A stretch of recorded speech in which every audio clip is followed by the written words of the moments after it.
I remember when Mike Evans was coming out of Texas A&M in that great, legendary 2014 wide receiver class.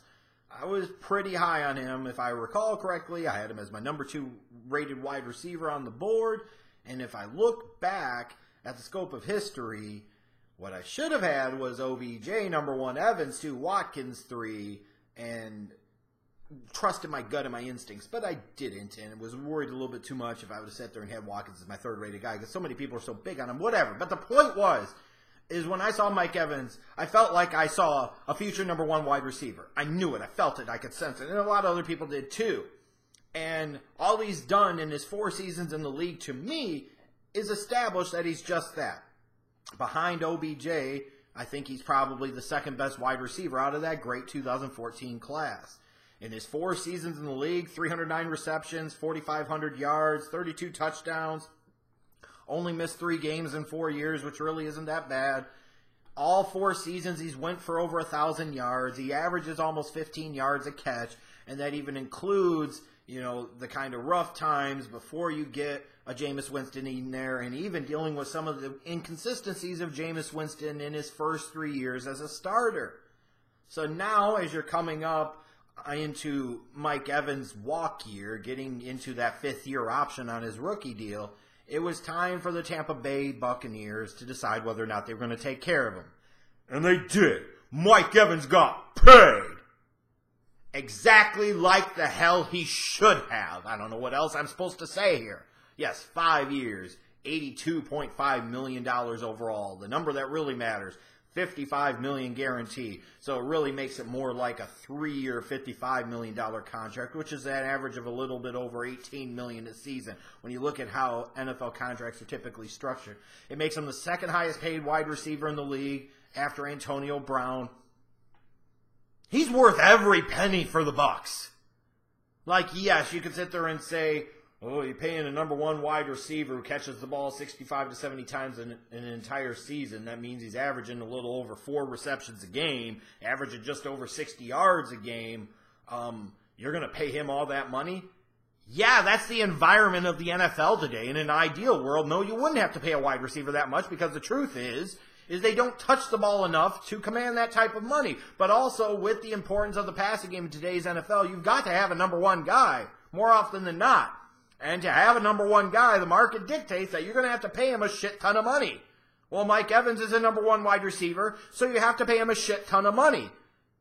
And for the Buccaneers, to me, it's not even a question. That's why this thing got done so early. You know he's your best offensive player. You know that. You know nobody in this draft class coming up is going to measure up to what Mike Evans is. So you can't just sit there and say, well, we'll just let him go or trade him off, get some draft picks, and find somebody in the draft. You have no guarantee of that. You know with Mike Evans over 4 years, you have a proven commodity. You have a true blue number 1 wide receiver. And how many true blue, based off of their talent and their play, not just their name and reputation, number 1 wide receivers do you actually have in the NFL? More teams don't have them than do is the point. So when you get one, you need to damn keep them, especially in the peak of their career. And when you look at Mike Evans, he's still only in his early mid-20s, so he still hasn't even fully entered into the peak of his career. His best years could potentially be ahead of him, especially if Jameis Winston develops. These number 1 wide receivers don't grow on trees, and it's very wise to lock him up now. Don't let him go through 2018 and absolutely, let's say, obliterate stuff. Then you got to think about putting the franchise tag on him, and that might piss him off. Then you got to sit there and think about giving him a contract extension anyways, when you could have just damn stepped up to the plate and did it now, and potentially having that value be even larger. And for the Bucs specifically, I applaud them for getting this deal done now before OBJ gets his deal. Because you know Odell Beckham Jr. is going to get more likely than not, from the Giants or somebody else. Doesn't matter. You would assume the Giants at this point.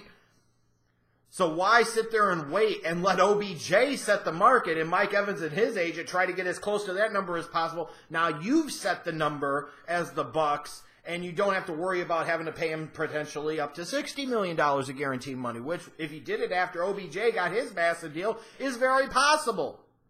This is a smart deal for the Bucs. You take your best offensive player, you keep him happy, you lock him up long term. That's what you do. That's what you do. You don't sit there and tiddlywinks and fiddle fuck around and let him get into franchise tag territory and all this other crap. No, you don't do that. You take care of him now. That way you know he's there, and then you start to think about Jameis Winston and his contract as you get into next offseason, what you're going to do there. But you know no matter what that you've got Mike Evans. Yes, he's highly paid, but for the Buccaneers in their situation, he is worth every damn penny and more. I would rather pay a star, a superstar, big-time money than go into free agency and give lesser players star and superstar money. Mike Evans is a star. Maybe not a superstar yet, but he could be someday. But he is at least a star player in the National Football League. As a result, you pay him like a star. You have to pay him like a superstar. But at least you know you're pretty confident you're going to get a pretty big bang for your buck, a pretty big return on your value here, without having to deal with any of the distractions of a long, drawn-out negotiation process, any of the distractions of sending them into a contract year without being locked up long-term, which some guys respond to very well and they play out of their gourds because they're trying to get paid, and then some guys don't because they're distracted or they get unlucky with an injury, and then you've got all types of drama. Do you pay him for the previous production, or do you knock him down because of this injury? Da-da-da-da-da. Or you just avoid all that shit. Smart move by the Buccaneers. Mike Evans deserved to get paid. He got paid, and now you can move on to bigger, better fish to fry.